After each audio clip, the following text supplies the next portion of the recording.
মুখ্যমন্ত্রী আছে একরকম আর এরা করে আরেকরকম। তাহলে এবার বলে ইসলামের এই দশার জন্য দায়ী কি? বা আমরা বলে কে দায়ী? আমি কে দায়ী? কে? আমি হুজুর, আমি করে 2 নম্বরে, আমরা সভাপতি আমরা করে 3 নম্বরে, আমি এমপি আমি করে 4 নম্বরে। মুসলমানদের এই দশা আর ইসলামের দুর্গতির জন্য দায়ী কে? আমি। আমরা বলে দুটো পাওয়ার এমন পর্যন্ত আমরা চলে না, এটা 100% বাস্তব না। আমার বয়ান আমার পাওয়া এই পর্যন্ত, এখান থেকে বাইরে গেলে আমি গ্রেফতার, এখান থেকে বাইরে গেলে এখানে যারা আছেন এরা তো জিজ্ঞেস, যারা 5 ওয়াক্ত নামাজ পড়ে আমার পিছনে এরা আমাদের জিজ্ঞেস করে না। মুসলমানের জন্য মধ্যে তেমনি করে, বিয়ের জন্য মধ্যে তেমনি করে। ওই বিয়ে কি কোনো বিষয় হলো? বিয়ে কি বলেন? বিয়ের সাথে কি আপনি আমার মতো করবেন? গায়ে হবে আপনি আমার মতো দেবেন না, মুসলমানের আমার মতো করবেন, তাই না? নামাজের মতো করবেন, রাষ্ট্রীয় মতো চালাবেন, সমাজের মতো চালাবেন, আমার মতো করতেন। তাই নামাজের বিয়ে না, আপনি নামাজ পড়েন, সমস্যা নামাজ যদি বিয়েটা আপনি করেন অসুবিধা নেই, বিয়ের ফুটবল আপনারা চলে খালি কবুল করবেন, যদি সাক্ষী রেখে বা হয়ে গেছে। সমস্যা এখন কেমনই সমস্যা এখন এজন্য বলি সবাই কোরআন শরীফ পড়েন, হাদিস শরীফ পড়েন। তাহলে বলেন নারী বিষয়ক সমস্যার জন্য কিয়ামত পর্যন্ত নারীদের আদর্শকে নবীর স্ত্রীগণ এই কথা বুঝতে কি বলেন? আম্মাজান আয়েশা রাদিয়াল্লাহু তাআলা আনহা ওই সময়টা কোন কোম্পানিতে চাকরি করছেন? কোন কোম্পানিতে? ওনার স্ত্রীরা ফাতিমা রাদিয়াল্লাহু তাআলা আনহা চাকরি করেন নাই? করেন নাই? করছেন। ভালো করে মনে রাখছেন, বয়ান বুঝে বুঝে যাচ্ছে, বোঝা বুঝে দিচ্ছে। আচ্ছা একটা প্রশ্ন করে এরপর আমি উত্তরটা দিচ্ছি। যারা বলে মহিলারা অফিসে কাজ করবে, সাধারণত বলে না নারীদেরকে ঘরের বাইরে থেকে ভিতর থেকে বাইরে আনো, পুরুষ এবং নারী কাজে কাজ দিয়ে যখন কাজ করবে তখন তারা মানব সম্পদে পরিণত হবে, দেশের আয় উন্নতি বাড়বে। এটা বলে স্লোগান তো এটাই, ঘরে থাকবে না, বাইরে যাবে, হেল্প করো হেল্প করো। অনেক কথা, এত কথা বলবো আজকে, আগে একটু করি। একজন মহিলা ঘরে সারাদিনকে বসে ঘুমায়, কি করে? একজন মহিলা ঘরে ঘুমায় না কাজ করে? কয়টা থেকে কয়টা পর্যন্ত? সকাল 5 থেকে শুরু হয় রাত 10টা পর্যন্ত। ঘরে ঝাড়ু দেওয়া, থালা বাসন ধোয়া, রান্না বান্না করা, বাজার ঘাট করা, বিছানা বিছানো, সন্তান লালন পালন করা, হাজবেন্ডের জামা কাপড় দেওয়া, ভাই বোনের জামা কাপড় দেওয়া, তারপরে মায়ের জামা কাপড় দেওয়া, বউ থাকে শাশুড়ির জামা কাপড় দেওয়া, নিজের জামা কাপড় দেওয়া, 3 বেলা রান্না করা। এটা কি? এটা কি কেমন কাজ? ছোটবেলা কাজ? আমি বলি একজন মা একজন বোন প্রত্যেক মাসে ঘরে 30 থেকে 40 হাজার টাকার কাজ করে। যদি আপনি এখানে ঘরে একজন লোক রাখতেন তাহলে আপনাকে মিনিমাম থেকে 20 হাজার টাকা বেতন দেওয়া হতো। আপনারা কি ভুল বললাম?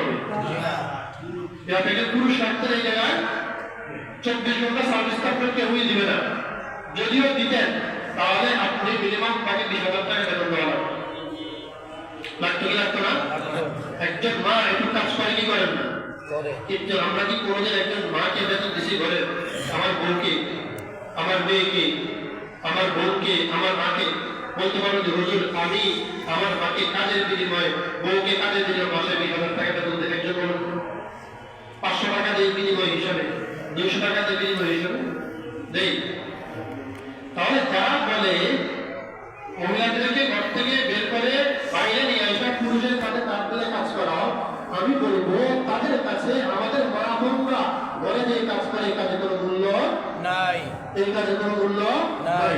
সমস্ত আম্মাজানরা, সমস্ত সাহাবায়ে স্ত্রীরা ঘরে তাদের স্বামীদের কাজ করতেন। একজন মহিলা যখন ঘরে কাজ করে তাহলে তার স্বামীর সহযোগিতা হয় কি হয় না? যদি বলেন এই কাজটা যদি আমাদের মা বোনরা না করতো তাহলে এই কাজটা আমাদের পুরুষকে সম্পন্ন করতে হইত। তাহলে আমি বাইরে কাজ করি, তিনি ভিতরে কাজ করেন, এটা আমার সহযোগিতা হয় নাই? সহযোগিতা হয় নাই? আবার তিনি যদি বাইরে কাজ করতেন তাহলে কামাই রোজগার কে করতো? তাহলে অর্ধেক কাজ আমি করি একটা সংসারে, অর্ধেক কাজ কে করেন? আমার মা এবং আমার বোন করেন। তাহলে যদি আজকে সে বাইরে কাজ করে আর আমিও বাইরে কাজ করি, তাহলে ভিতরে কাজ কে করবে? ভিতরে কাজ করার লোকের দরকার আছে? কথা বলেন, জোরে বলেন। ঘরে কাজ করার লোকের দরকার আছে। আমরা দুইজন বাইরে, ঘর পাহারা দেবে কে? সন্তান লালন পালন করবে কে? আচ্ছা, পুরুষ চাইলে কি সন্তান পেটে নিতে পারবে? হ্যাঁ, পুরুষ চাইলে কি পারবে? তাহলে সন্তান কনসেপ্ট করা বা সন্তান জন্ম দেওয়া এটা প্রাকৃতিক খোদাই ভাবে এটা কে দিয়েছে? আর কে দিয়েছে? কাকে দিয়েছে? কাকে দিয়েছে? একজন মা যখন কনসেপ্ট করে 4 থেকে 9 মাস পর্যন্ত সে বাইরে কাজ করা তাদের পসিবল হয়। এখন যদি আপনি তাকে একটা অফিসে চাকরি দিয়ে দেন আর এই মহিলা 4 মাস পর থেকে 9 মাস পর্যন্ত প্রতিদিন অফিসে আপ ডাউন করে, তাহলে কি তার উপরে ইনসাফ হইল না জুলুম হইল? আর কথা বলে না। আমি দেখেছি এক মা এক বোনকে আমার হসপিটালে কত কষ্ট যাচ্ছে তার 8-9 মাস প্রেগনেন্সি সে কাজ করছে, অফিসে চাকরি করছে, এটা তার উপরে জুলুম এবং নির্যাতনের নামক। এই সময় ধরে রেস্টে থাকবে, ঘরে থাকবে, কাজের উপর একজন আর দুইজন থাকবে, তা হাত ধুয়ে দিবে, পা ধুয়ে দিবে, আগে দিবে, একটু হাঁটাচলা করবে, যদি রিল্যাক্সে সবকিছু হয় ওই সময় যদি আপনি কাজ চাপায় দেন আর অফিস আদালতে দিয়ে দেন, এটা কি জুলুম বা ইনসাফ? আপনি কি বুঝাইতে চান? আমি বলি যারা বলে মহিলাদের ঘর থেকে বের করে বাইরে নিয়ে আসে, আমি কয়েকটা কথা বলি। 1 নম্বর, তারা মনে করে পুরুষরা একা বাইরের বিশ্ব করতে সক্ষম নয়, তারা পুরুষদেরকে দুর্বল মনে করেছে। কথাটি নারী পুরুষ কাঁধে কাঁধ দিলে বিশ্বকে সামনে আগায় নেবে, মানে কি পুরুষরা একা ওই বিশ্বের সামলাইতে সক্ষম নয়, ওই বিশ্বের সামলাইতে নারীর সহযোগিতা দরকার, এটা তারা বোঝাতে চাচ্ছে। 2 নম্বর, আমাদের মা বোনরা ঘরে যে কাজ করে এই কাজের কোনো মূল্য তাদের কাছে নাই। 3 নম্বর, একজন নারী যখন বাইরে কাজ করবে, সন্ধ্যায় ঘরে ফিরবে, ঘরে গিয়ে কাজটা মহিলাকে করতে হবে। পুরুষরা এত বড় এত সালায় তারা গিয়ে ঘরে কাজ করে কি করে? তুমি কাজ না করা ওইটা একদিন আছে বাজার করে নিয়ে একটু আসতেছে, তুমি থাকো। এই পুরুষ ঘরের বাইরে থেকে যায় মাগরিব করে আসতে করে কয়টা বাজে? 11:30 মহিলা ঘরে গিয়ে কাজ সবাই পর্যন্ত। তাহলে মহিলাটা বাইরে থেকে কাজ করে এসে ঘরে কাজ করলো, তাহলে তার পরিশ্রম সিঙ্গেল না ডাবল? হ্যাঁ, আচ্ছা বলেন, এই লোকটা ডাবল কাজ করে এখন কি তার ইবাদত করার নামাজ পড়ার মুভমেন্টটা থাকে? থাকে না। নামাজ পড়তে চাইলে সে মন চাইলে সে শরীর কুলায় না। ঠিক তবে একজন পুরুষ যদি বাইরে কাজ করে আবার ঘরে কাজ করে, একসাথে কাজ করে, ওই পুরুষেরও নামাজ পড়া মুভমেন্ট থাকে না, সে মন চাইলেও এটা আল্লাহ ভাগ করে দিচ্ছে। একটা পৃথিবী সাজাইতে 2টা শ্রেণীর প্রয়োজন, কাজকে ভাগ করে দিছি। বাইরে তুমি সামলাইবা আর ঘর তুমি সামলাইবা। ঘরে থাকার জন্য তুমি না চাইলে ঘরে থাকতে হবে, এর জন্য আমি সিস্টেম করে দিছি। চাইলে তুমি ঘরে বাইরে যেতে পারবে না, আর পুরুষ চাইলে ঘরে থাকতে পারবে না। পারে? পুরুষের ঘরে ভালো লাগে না? কি করে? পুরুষের ঘরে ভালো লাগে না? ঘরে গেলে ঘরে দূর পুরুষ ঘরে কতক্ষণ ঘরে থাকে বলে কি বলে না? আর মহিলাদেরকে বাইরে বসে রাখবেন, মহিলা মানুষের বাইরে বসে থাকবে, খারাপ দেখা যায় না? আরে বলে কি বলে না?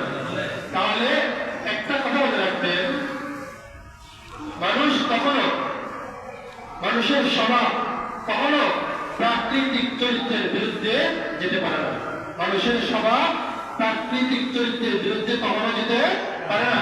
মানুষ কখনো প্রাকৃতিক বিরুদ্ধে অবস্থান নিতে পারে না। ন্যাচারাল ফিলোসফি এটা। আপনি আপনার প্রকৃতির বিরুদ্ধে যেতে পারবেন। আপনার মন চায় এমন গ্রামে যাবেন, আপনি চাইলে কতক্ষণ নিজেকে ঢাকা ধরে রাখতে পারবেন। আপনার মন চাইলে কক্সবাজার যাবেন, আপনি চাইলে কতক্ষণ ধরে রাখতে পারবেন। আপনি কি করবেন? কক্সবাজার যাওয়ার জন্য যা দরকার প্রিপারেশন আস্তে আস্তে নেবেন। বিষয়টাকে আমরা আজ না হোক, কাল, এবছরটা হোক, আগামী বছর।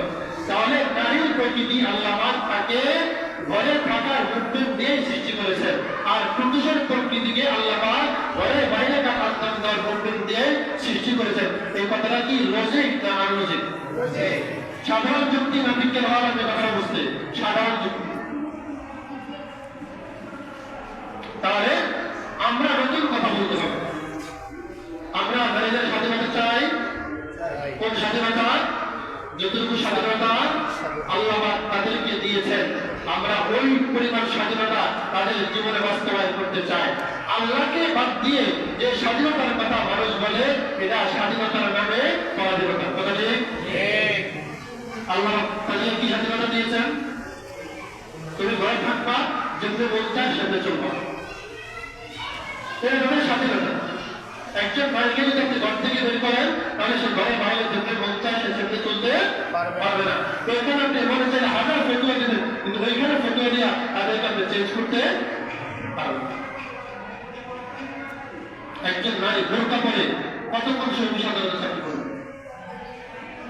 যাদের শ্বাসকষ্ট, যাদের শ্বাসরুদ্ধ, যাদের হাত দুর্বল, যাদের ফুসফুস দুর্বল, যাদের কিডনি দুর্বল, পারবে 8 ঘন্টা 9 ঘন্টা মেকআপ করে আপনি পাবেন আপনার চেহারাটা বন্ধ রাখতে লাগতাম, কতক্ষণ পারবেন? আপনি মাস্ক করে কতক্ষণ করতে পারবেন? নাকটা বন্ধ রেখে পারবেন? 8 ঘন্টা পারবেন? 2-1 পারতে পারবেন, তো 2-1 দিন আর হিসাব না। তাহলে আমি যে কথা বলছিলাম, আমাদের মা বাবা ঘরে যে কাজ করে এটাকে মূল্যায়ন করা উচিত, তাদেরকে বাবা দেওয়া উচিত। অনেক পরিষ্কার একটা কি নাম বসে তুমি একটা মা বোন ঘরে 24 ঘন্টা ডিউটি থাকেন, 24 ঘন্টা কাজ করেন, এটাকে আমরা মূল্যায়ন না করি, তাহলে তারা ঘরে বাইরে যেতে কি হবে? বাধ্য হবে। আল্লাহ পাক আমাদের সবাইকে হেফাজত করে বলেন আমিন।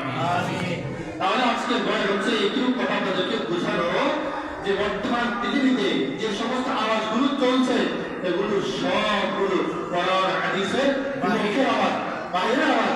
মা বোনদেরকে ইসলাম থেকে বের করে তাদের কাতারে নিয়ে এসে আল্লাহ পাকের রহমত যেন পৃথিবীতে না থাকে, সেই চিন্তা ভাবনা চলতেছে। কবে থেকে চলতেছে? কবে থেকে?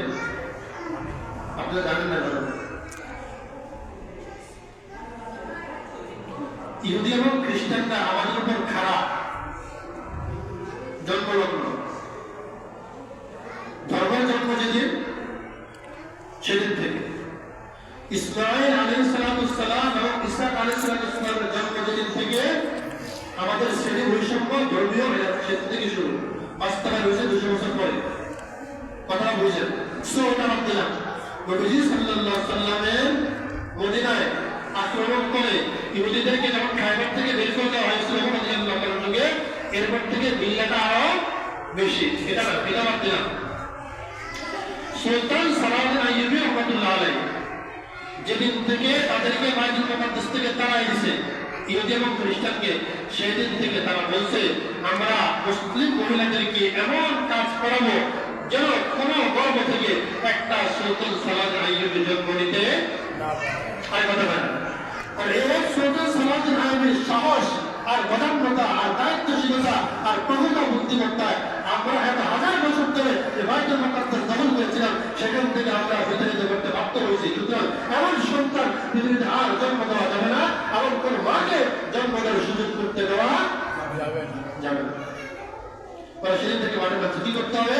ঘরের মা বোনদেরকে রাস্তা নামায় দাও। 1000 পুরুষ দেখবে, 1000 পুরুষের সাথে মিলবে, চোখে চোখ করবে, আর ওই গর্বে কোনো মেয়ে সন্তান আর মেয়ে পুরুষ জন্ম হবে না। আপনি যখন রাস্তার দিকে বের হন, আপনার চোখে প্রতিদিন 210টা মহিলার নজর পড়ে না? পড়ে না? তাহলে আপনার জামানের ভিতরে এখন কয়টা মহিলার চেহারা ঘুরে ঘুরে গেলে মাইন্ড করবে না কেউ? ঘুমানোর আগে থাকে মানুষের চেহারা ঘুরে আপনার চেহারা। ঠিক তদ্রুপ একজন নারী যখন ঘর থেকে বের হয়, রাস্তায় গাড়ি চলাফেরা করে, সে কি পুরুষদেরকে দেখে না? তাহলে সে যখন ঘরে যায়, তার দেমাগে 2-4-5টা চেহারা ভাসে না? কথা বলে ভাসে কি ভাসে না? ভাসে। দেমাগের এই চিন্তাটা, হৃদয়ের চিন্তাটা তার এইখানে এফেক্ট করে। কোথায়? তার গর্ভে যে বাচ্চা আছে, বাচ্চার মধ্যে কি হয়? এফেক্ট হয়। ওই তার দেমাগের চিন্তা যেরকম, তার দেহের চিন্তা যেরকম, তার মনস্তাত্ত্বিক চিন্তা যেরকম, ওই বাচ্চাটা ঠিক তদ্রুপ ওইভাবেই ওইখান থেকে তৈরি হয়, প্রসেস হয় এবং সৃষ্টি হয়, ওইভাবেই হয়। এটাই ফিলোসফি, এটাই যুক্তি, এটাই লজিক, এটাই বিজ্ঞান। বাচ্চা কনসেপ্ট অবস্থায় যে মা যদি কামো দেখে তার সন্তান ওরকমই হয়। যদি আপনার হাজবেন্ডের চেহারাকে ফলো করে সন্তান ওই রকমই হয়, এটা বিজ্ঞান।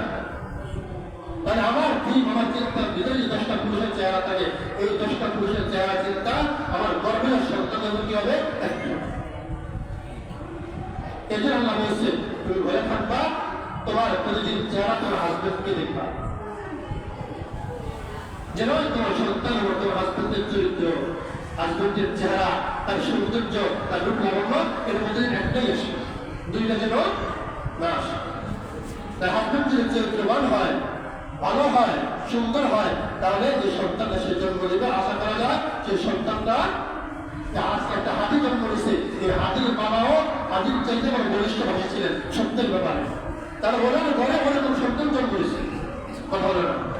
হাতির বাবা এরকম ছিলেন, ওনারা ঘরে এরকম সন্তান জন্ম দিয়েছে, এই হাতির ঘরে আর ওইরকম সন্তান জন্ম দিয়েছে। তাহলে এক সুন্দর সালিম রাহেবের পরে যেন আর সুন্দর সালিম রাহেবের জন্ম হইতে না পারে, এই জন্য ইহুদি খ্রিস্টানরা ব্ল্যাকমেইল করে কুবুদ্ধি দিয়ে ঘরে মহিলাদেরকে বস্ত্রার্থে ঘর থেকে বের করে রাস্তায় নামিয়ে দিয়েছে, সুলতান সালাম রাহেবের বিরুদ্ধে আসতে না পারে। আসতে পর্যন্ত আর আসছে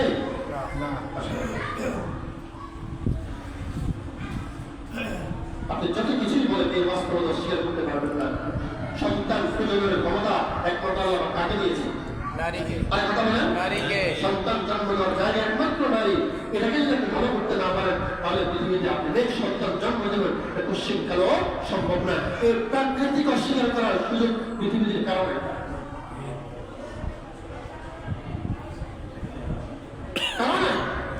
যত বিজ্ঞান বলেন, যত কিছু বলেন, এটাকে অস্বীকার করার কোনো সুযোগ নেই। আর আপনার চরিত্র যেমন হবে, আপনি যতজনকে অ্যানালাইসিস করবেন, এটার এফেক্ট এবং এটার প্রতিক্রিয়া আপনার গর্বে পড়বে।